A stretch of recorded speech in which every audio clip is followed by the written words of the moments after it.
part 3 of a 3-part series of 10 things I wish pastors would stop saying before the offering.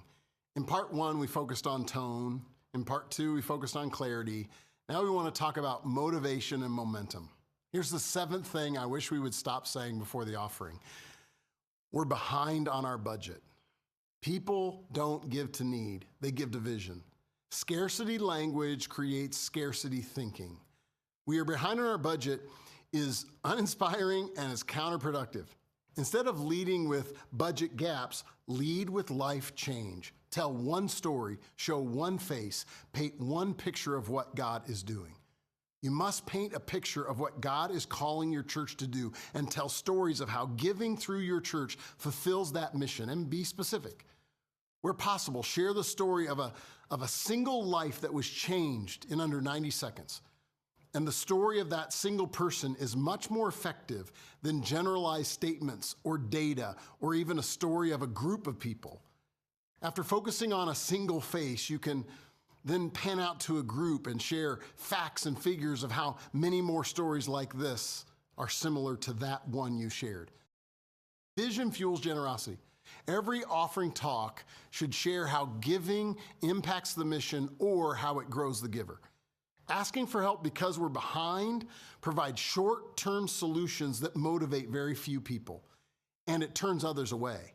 There must be a reason we're behind. Why aren't people giving? Why aren't they planning ahead? What's going wrong? Telling them we're behind budget is rarely successful. Vision fuels generosity.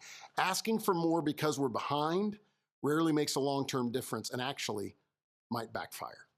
An 8th thing I wish we would stop saying before the offering is the phrase time, talents, and treasures.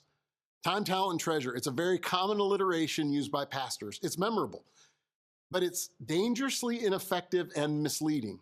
Time and talent matter, but during the giving moment, this phrase creates a loophole. Jesus said, where your treasure is, there your heart will be also. He didn't say where your time is, there your heart will be also. And because money is the primary idol of our culture, people would rather give their time than their money. And people tend to hear time, talent, or treasure, like it's a multiple choice option. And the giving moment is the place to focus on treasure without apology. Avoid including appeals for time and talent at the giving moment. We commonly do that during our messages. Talk about treasure during the giving moment. Of course, none of that means time and talent are unimportant, they're essential.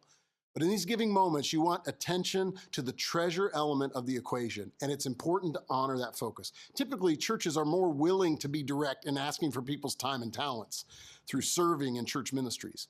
Use the giving moment to focus on asking them to use their treasures for kingdom purposes. It is our money that reveals and directs our hearts. The giving moment is the place to focus clearly on the relationship of money and our hearts. The 9th thing I wish we'd stop saying before the offering, and it's this, saying the same thing every week. Offering talks lose power when they become predictable and repetitive. The giving moment or offering talk has been a staple of church worship for a decade or more. It exists because it provides a real benefit of reminding and encouraging people why they are giving and how it can contribute to the church's mission and the transformation of people's lives. The problem is the giving moment in most churches has become the most repetitive, predictable, boring moment of the service.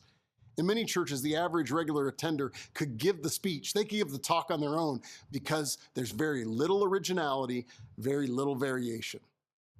The same ideas, scriptures, phrases, and words are used week after week, and the effectiveness of the moment has been lost.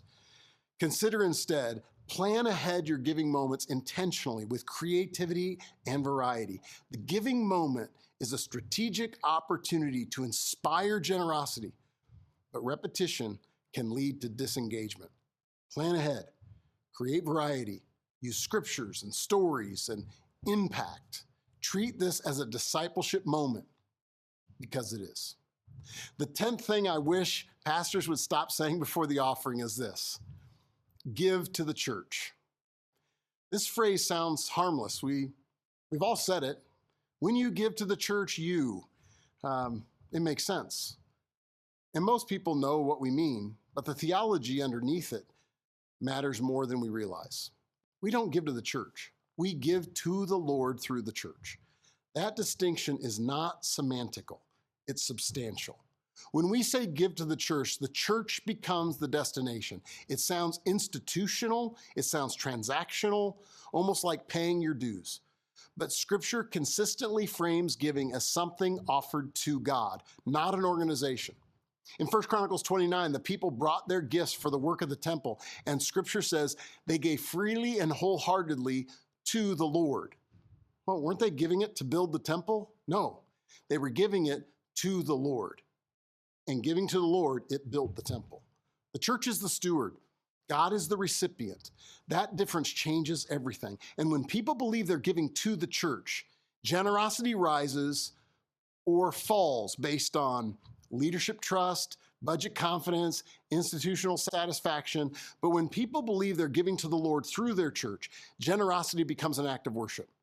Now, the question isn't, do I like how the church is doing things right now? Do I agree with every decision? The question becomes, is God worthy of my trust, obedience, and worship? And that shift protects the church. It removes manipulation. It removes pressure. It rightly places responsibility where it belongs. Our role as church leaders is not to convince people to give to the church. Our role is to help people worship God with their treasures, with their resources, and to steward those resources faithfully. Instead of saying give to the church, try saying we give to the Lord through the church. Or as we give today, we are offering our gifts to God, who then works through his church to accomplish his mission. That language lifts the moment. It recenters our thinking on giving toward God. And it reminds people that generosity is first about worship, not funding. The offering moment isn't just about funding the church. It's about forming disciples. Words matter. Use them well. Plan your words. Prepare for the moment. Execute with purpose.